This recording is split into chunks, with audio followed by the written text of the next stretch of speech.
Hi, I'm Robin Gully. I'm John Justin. We are your Ward 2 council people here to give you the council recap for today's the 27th? 20-something? 27th, Hey, January 2025. I spilled some water on my book and now it's all... It's been a little while. We did not have a first meeting this month. We did not have a final meeting, as we traditionally don't in December, and then we had an organizational meeting. So if you've been wondering where we went, we haven't had meetings. It's been a while, like over a month, which is rare and probably won't happen again for at least a year, if it ever does. So we started off with open council work session as always, and actually this is where the bulk of our conversation for the entire night came from. We started out with a conversation about 424 Butler. It's a house right now. It's a property that is right off of 52 in Butler, where we have had an interest in sort of what is going to happen to that. And we've entered into a purchase agreement with the homeowner, so we can kind of help guide. And we've talked about this before, so we don't need to belabor it. Our new way of dealing with a lot of this stuff is if we see a reason the city could get involved and get something for both future residents and also current residents that looks more to our liking, more kind of what you're looking for, we're going to do that as long as we have the funding. And so this is one of those examples. So we were interested in exploring different options for this, and we had a guest from the Rondo Community Land Trust. I don't know if folks here in West St. Paul are super familiar with land trusts, but we have 14 across the state of Minnesota. We do not have one here in West St. Paul, but Rondo is probably the closest one to us.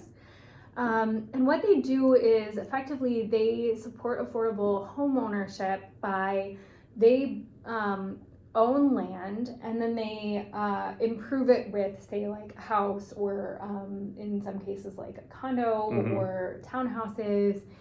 And then the people who want to live there buy it at an affordable rate and they own the improvement. So in other words, the housing, but they don't own the land. The land trust retains the ownership of the land. And then the owners agree that when they sell the house, they get some equity in the house, but a lot of equity goes back into the house to help it go to another person who qualifies for affordable housing.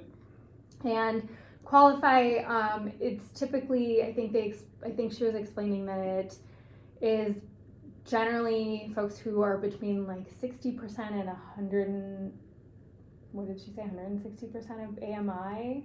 I don't remember the actual numbers, unfortunately. At any rate, it's folks who are sort of in the median or like middle income range, but would struggle to afford or to, make the down payments and stuff on houses that are market rate. Which it should be no surprise to anybody because, of course, as we've been talking about affordable housing, that's one of the problems, again, nationally, that we have is that the availability of affordable housing is a considerable barrier for anybody, and so, this is kind of an interesting program. It's the first time we've looked at anything like this for the city. It was a really great discussion. And what this would enable us to do on that site, or at least what's being proposed, is doing townhomes. So not a multifamily building, but townhomes, because one of our concerns... Cottage homes. Cottage homes, yeah. So like twin homes. Yeah, so it's a combination of use. Well, and the reason that this kind of came up is that, of course, the surrounding neighbors there are all single family homes. And so the idea of having that be a multifamily unit, nothing against multifamily units, but it's very different than the rest of the neighborhood right now.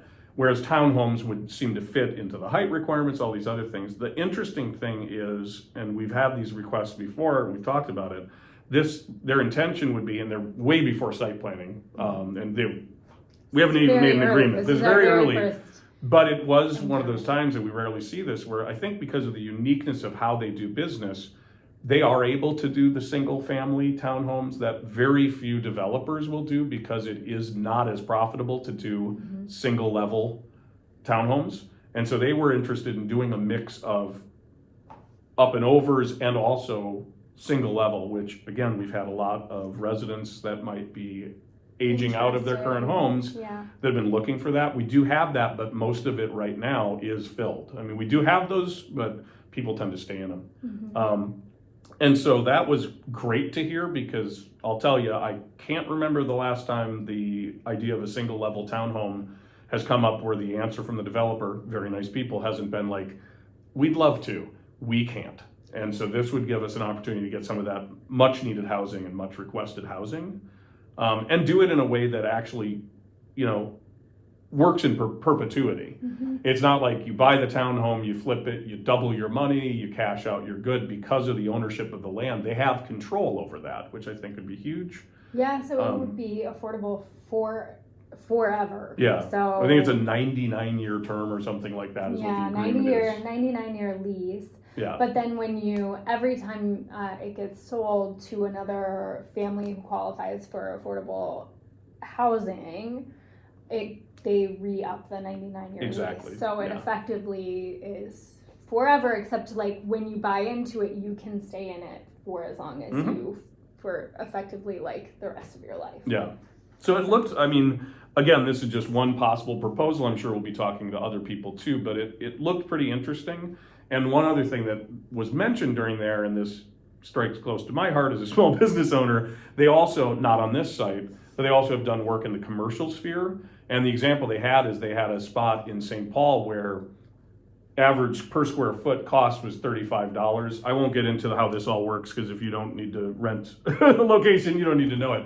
And they were able to offer it at $7 per square foot, which then allows small businesses, local businesses, to have a way to get their foot in the door, because that's what often stops a business in its tracks. You might have a fantastic idea, but if you don't have a lot of monetary funding, and most small business startups don't, what will kill you is your rent. I can tell you this as having negotiated these leases. That's your number one unchangeable cost, and it's a perpetual cost. It's always going to cost you that. And so I mentioned, and I think that the city staff was amenable, that I would love to have this conversation when commercial locations open up, because if we could do something that could incubate those small businesses, local businesses, at that sort of cost where you really can establish, it's wonderful for everybody. It's wonderful for employment in our city. It's wonderful for those small business owners that want to start that stuff up.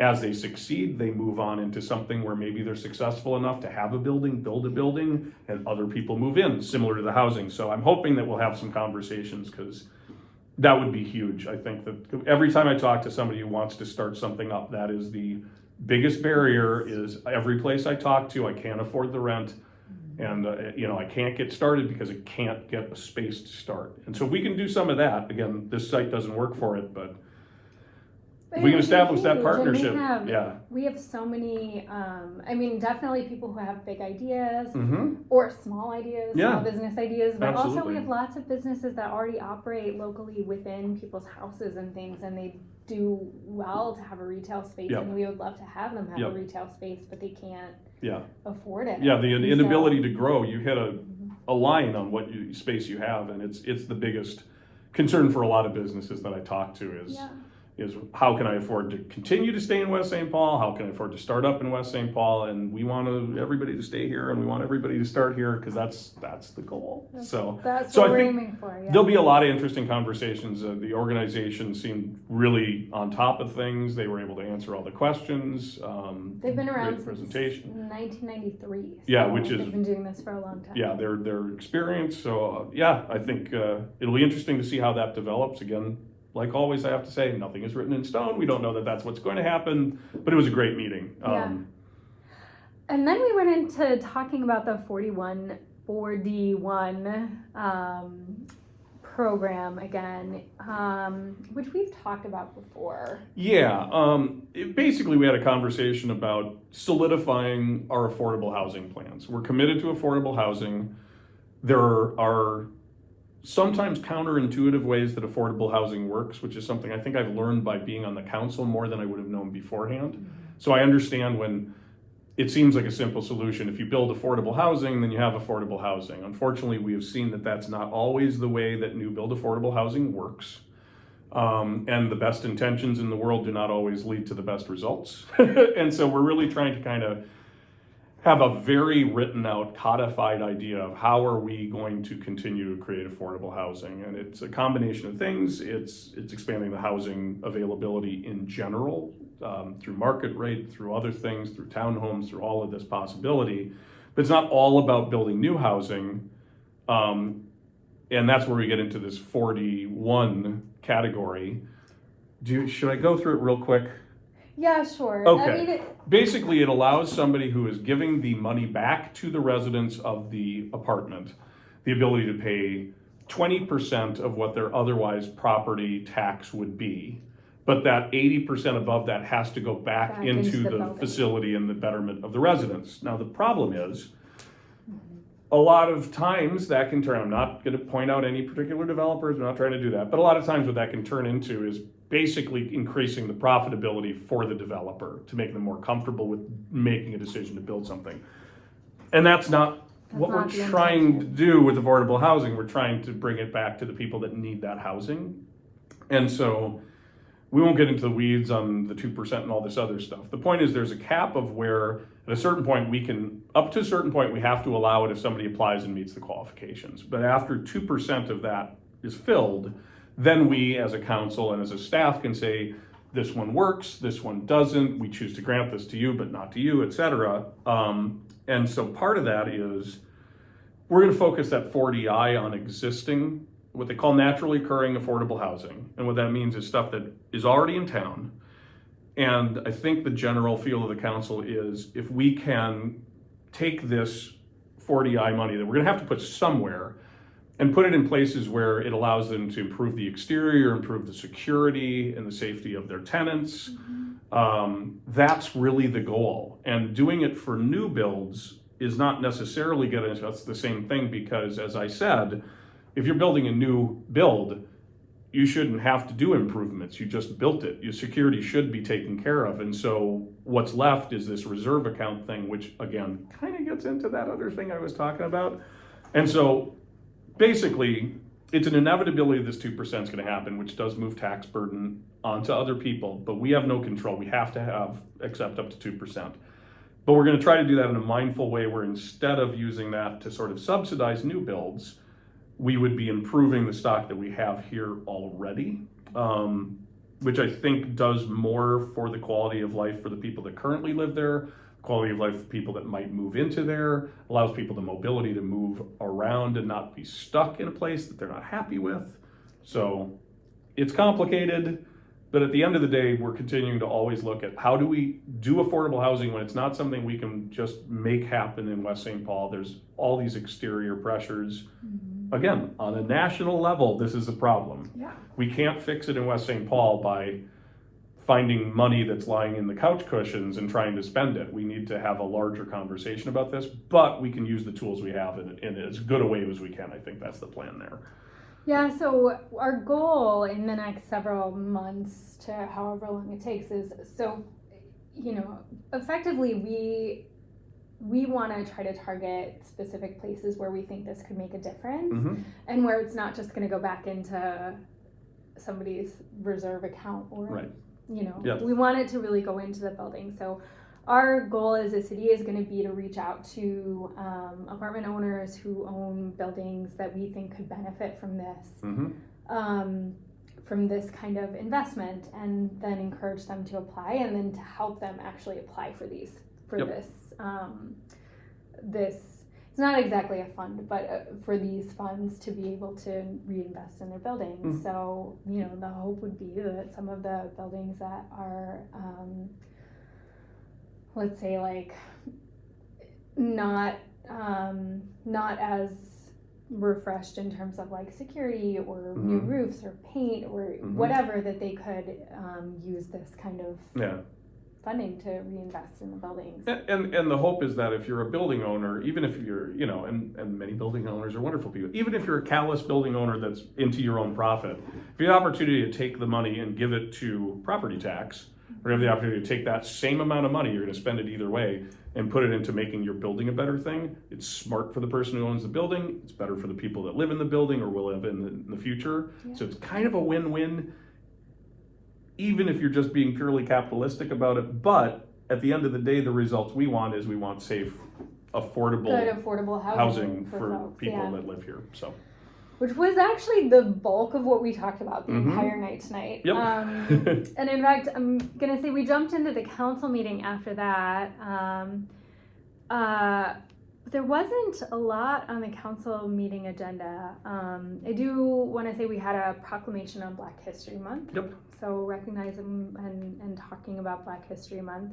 We also had a proclamation for a woman who turned 105, and I'm so sorry if you're watching this right now because I cannot remember your name. and I did can't not either. write And it I'm down. really sorry. So, but it's it's amazing. And you know, when you think about that, this is somebody who was born in 1919. Here in West St. Paul. No, they were born Oh, in North Dakota, but they oh, lived in okay. West St. Paul for a great Okay. period of their life.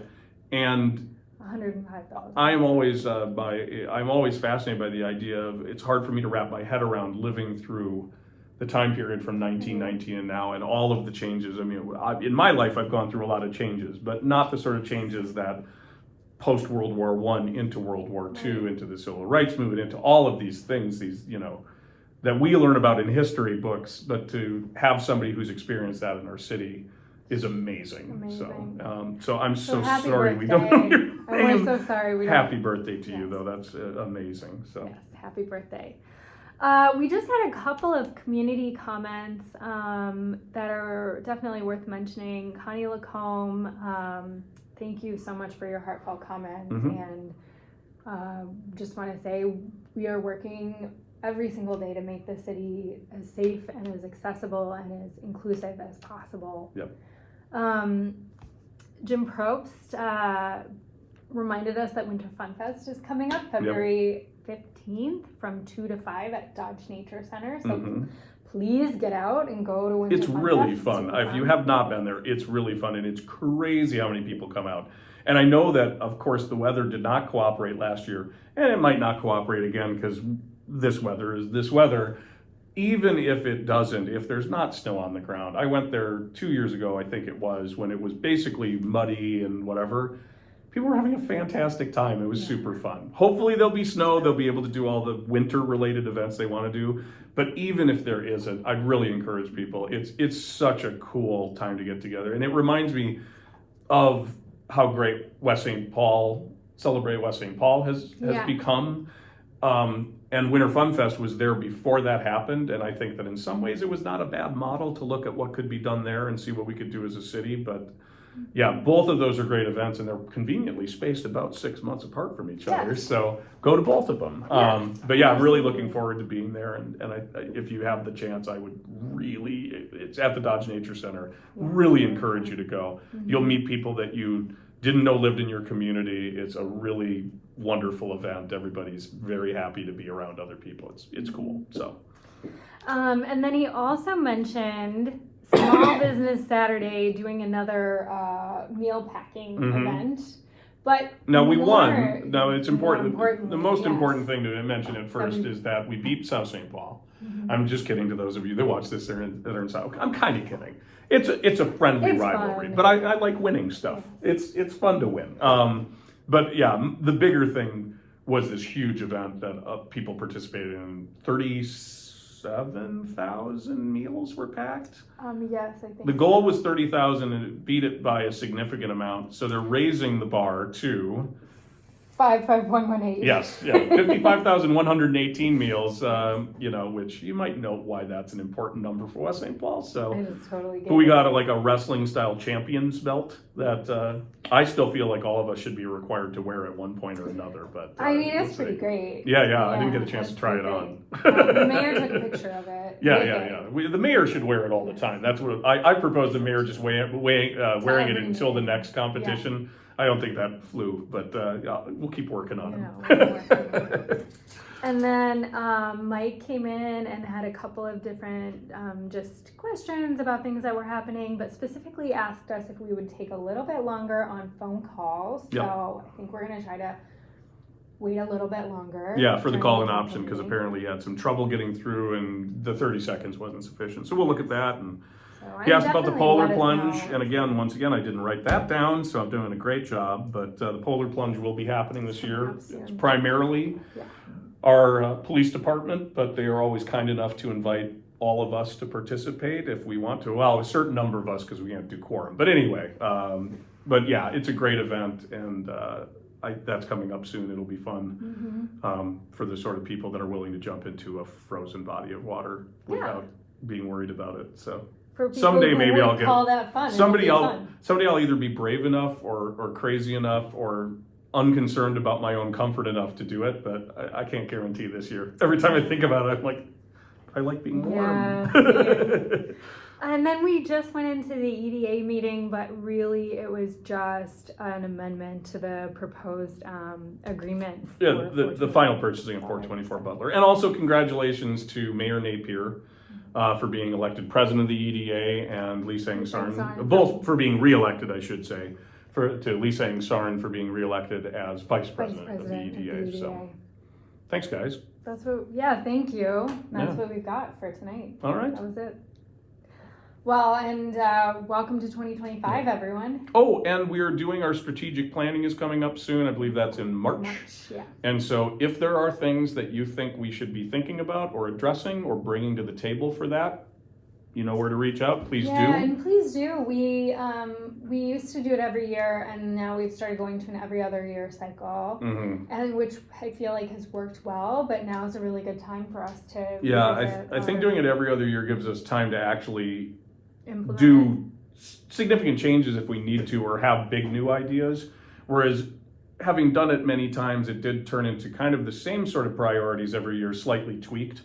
And so I think we can do a little more innovation with having a little more space to let something playing out for 1 year doesn't tell you as much as a priority playing out for 2 years. You can look at it and go like, did it work? Did it not work?